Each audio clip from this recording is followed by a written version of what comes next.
Welcome back to the channel. Canada में spring आ गया है और ये वो टाइम है जब आप मोस्टली बच्चों को शाम को पार्क में लेकर जाते हैं। तो हम भी एमी को पार्क में लेकर जा रहे हैं, आपको भी साथ में लेकर चलते हैं।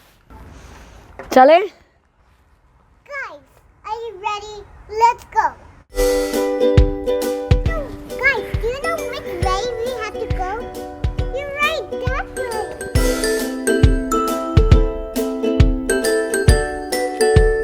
Now we're here. Are we in the park? So yes. Now do you know which way to go? That way.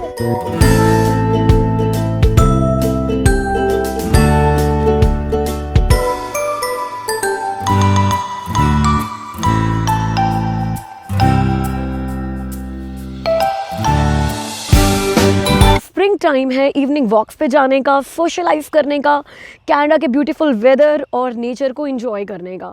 तो बस घर के पास ऐसे ही एक ट्रेल पे मैं वॉक के लिए निकली हुई थी और सोचा ये टाइम यूटिलाइज़ करूँ आप लोगों से बातचीत करने में। तो आज हम बात करेंगे मेरे करियर पाथ की, मेरी करियर जर्नी की। मैंने एजुकेशन में क्या किया है, कहाँ से अपना करियर स्टार्ट किया, क्या जॉब्स में अब कर रही हूँ, दुबई में मेरी जर्नी कैसी रही और कनाडा में मुझे जॉब्स क्या मिली। बहुत सारे लोगों ने मुझसे इंस्टाग्राम पे पूछा कि मेरी एजुकेशन क्या है, मेरा बैकग्राउंड क्या है। तो मैंने बायोटेक्नोलॉजी में ग्रेजुएशन की है एंड MBA किया है HR एंड मार्केटिंग में। आई नो कोई मैच नहीं है, बट मैं 2008-2010 की बात कर रही हूँ, जब बहुत ज़्यादा करियर काउंसलिंग होती भी नहीं थी और आप फ्रेंड्स से इन्फ्लुएंस होकर बस जो फ्रेंड्स कर रहे हैं वही कर लेते थे। तो बायोटेक्नोलॉजी मैंने डेफिनेटली इन्फ्लुएंस होकर की, but later on I realize कि I should go in management और मैंने HR एंड मार्केटिंग में फिर MBA किया। 2010 में मैंने MBA कंप्लीट किया और अपनी पहली जॉब ली पुणे में एक कॉलेज में एज अ प्लेसमेंट ऑफिसर। तो जब मैं 2013 में दुबई में शिफ्ट हुई, मुझे इंडिया में काम करते हुए 3 साल हो चुके थे और मैंने बहुत सारे कॉलेजेस में, बहुत सारे तो नहीं, 2 ही कॉलेजेस में, कम ऑन, तो 2 कॉलेजेस में प्लेसमेंट ऑफिसर की जॉब की, 1-2 कंपनीज़ में HR ऑफिसर की जॉब की और बहुत सारे स्टूडेंट्स के साथ इंटरेक्ट किया कॉलेजेस में काम करते हुए। तो I use to arrange companies for their placement and I use to train students on various interview skills and presentation skills. तो ये मेरा इंडिया का बैकग्राउंड था। फिर जब मैं 2013 में दुबई मूव हुई तो मैंने अपनी फ़र्स्ट जॉब ली एज HR रिक्रूटमेंट कंसल्टेंट। अब रिक्रूटमेंट का थोड़ा बहुत बैकग्राउंड ऐसा था मेरा कि जब मैं इंडिया में कॉलेजेस में प्लेसमेंट कराती थी तो बहुत सारे रिक्रूटमेंट कंसल्टेंट्स के साथ मेरा टच था, उनके साथ मैं क्लोजली काम करती थी, कंपनीज़ को अरेंज कराती थी इंटरव्यूज़ के लिए। So I knew how this industry works.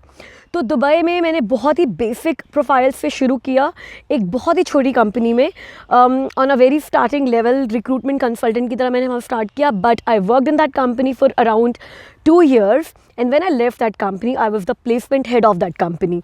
क्योंकि एक्सपीरियंस मेरे पास इंडिया में था, बट बिकॉज आप जब एक नई कंट्री में जाते हो तो आपको स्टार्ट करना होता है, पैकेजेस भी आपको थोड़े से कॉम्प्रोमाइज़ करने होते हैं। तो बस वही सब किया था दुबई में अपनी पहली जॉब लेने के लिए।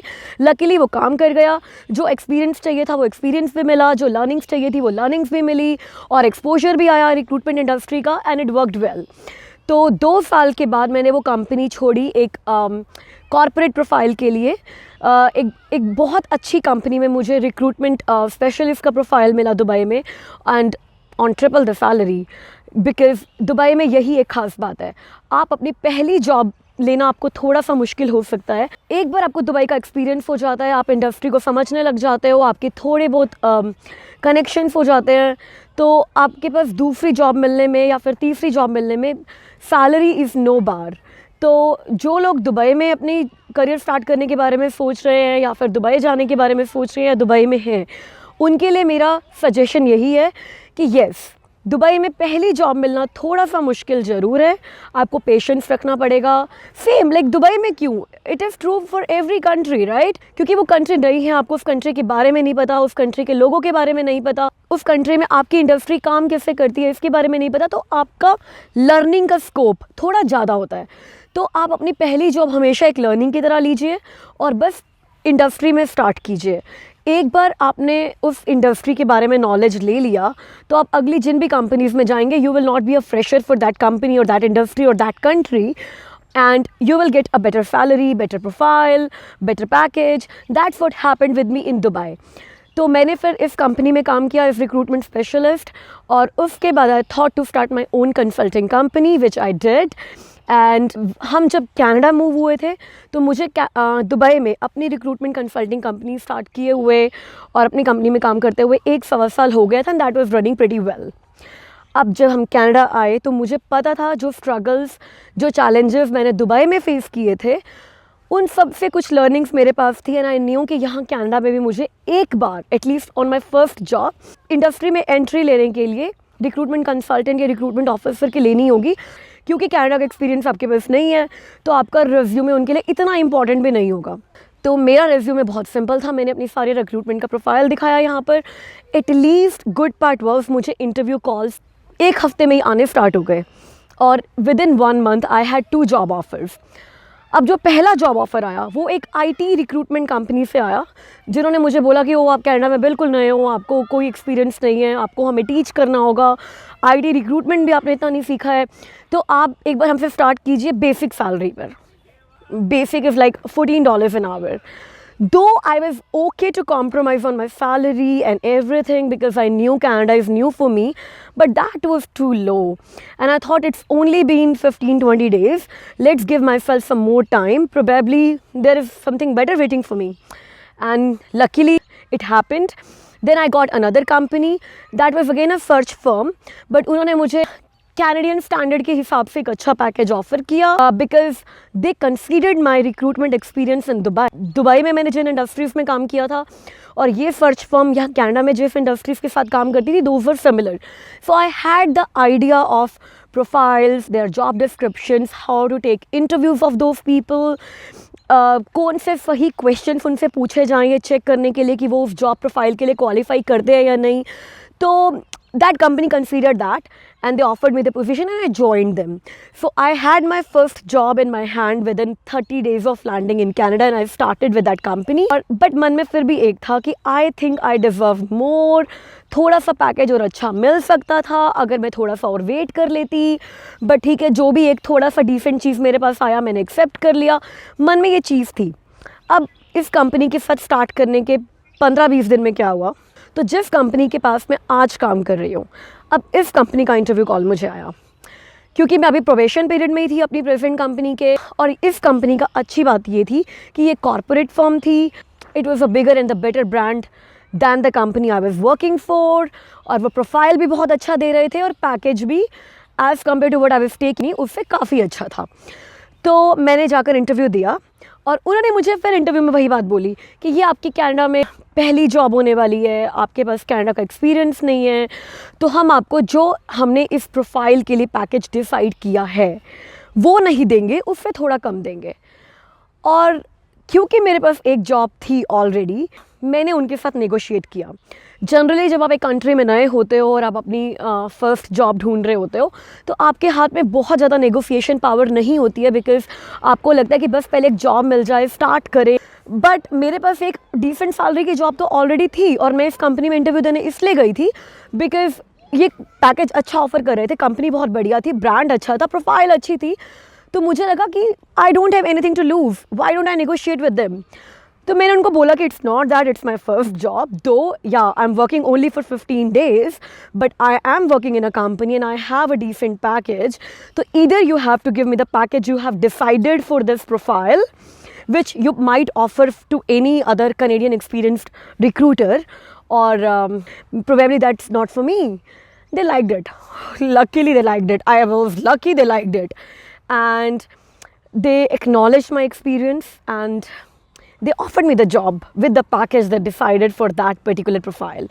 So I was lucky there. I started with them and it's been 2.5 years. I'm with the same company. They acknowledged my efforts, they gave me appraisals and everything is going well with that. So that was my journey in Dubai and in Canada. अब मैं आप लोगों को अपनी journey से क्या tips देना चाहूँगी. पहला तो यही जो हमने अमित के इंटरव्यू में भी डिस्कस किया था, same, just be open for anything. क्योंकि अगर आप टैलेंटेड हैं, अगर आप में कैलिबर है, अगर आपको अपने ऊपर कॉन्फिडेंस है, तो you will get what you want and you will get what you deserve, but अपना टैलेंट दिखाने के लिए, राइट, अपना कैलिबर दिखाने के लिए कोई तो प्लेटफॉर्म हमें चाहिए ना। हम बिना जॉब किए घर पर बैठे हुए सिर्फ रिज्यूमेस के बेस पर ये नहीं बोल सकते कि यार वी आर टैलेंटेड एंड हमारा ये बैकग्राउंड है और हमने ये काम किया है, बिकॉज दूसरी कंट्रीज़ आपकी कंट्री में या किसी और कंट्री में आप क्या काम करके आए हो बहुत ज़्यादा वेरीफाई नहीं कर सकते, राइट। तो try to get that platform and other thing. इतना भी कुछ नहीं है यार कि हमें जो भी पहली अपॉर्चुनिटी हमारे पास आए उसी को ही एक्सेप्ट कर लेना है, क्योंकि डेफिनेटली रिज्यूमे सर्कुलेट होने में टाइम लगता है, कंपनीज़ को लोगों को गेट बैक करने में टाइम लगता है।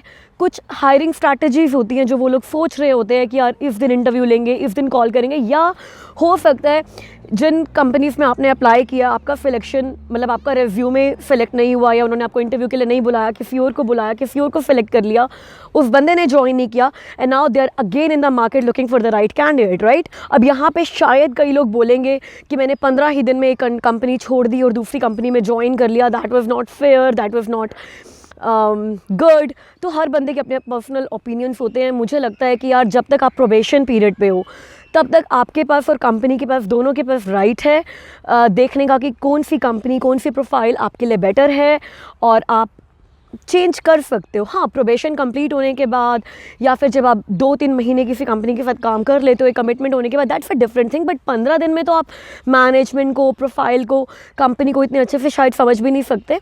I could be wrong here, but that's what I did and I don't regret it. अब अगर आपके कुछ और क्वेश्चंस हैं हमसे तो हमें इंस्टा पे कनेक्ट कीजिए। मेरी इंस्टाग्राम आईडी मैं स्क्रीन पर दे रही हूँ और लिंक्डइन पे कनेक्ट कीजिए। आप सिर्फ लिंक्डइन पे शिल्पा पहावा नागपाल टाइप करेंगे और मेरा प्रोफाइल आ जाएगा। और अब हम आपसे मिलते हैं अगले वीडियो में। तब तक के लिए अपना ध्यान रखिए। Bye bye.